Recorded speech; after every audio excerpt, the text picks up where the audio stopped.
দেখো আমরা পায়েল বদি ঘামতে ঘামতে শেষ। দেখো কি গরম লাগছে বদি। আমার মা ওইদিকে গরমে, আমিও দেখো গরমে শেষ।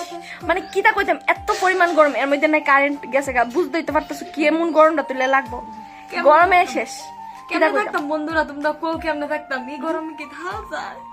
নদীর ভিতরে যাইলো জল গরম, কইসান কতম কলম মাইলে 1 ঘন্টা লাগে। বন্ধুরা তোমরা কো যে কিটা করলে বদির গরম কমবো, একটা আইডিয়া দিয়ে দাও। বদি কইবো বাকিটা কো কিচ্ছু।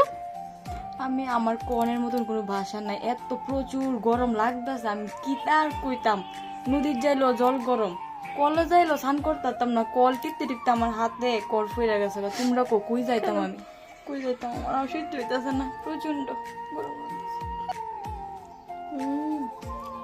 গরম আর কি তখন বর্তা হলে গিয়ে একটু শান্তি লাগে। বর্তা হয়ে দেখি দেখো তাই গরমে বিদো তাই খাইতাছে। খাওন কি চলে? তোমরা কো এই গরমে খাওন চলে? এই আম বর্তাটা যে খাইতাছে তাই অক্ষণে পেটটা খারাপ করতো না। তোমরা কইছে কে কে খাইবা? খাই যাবে।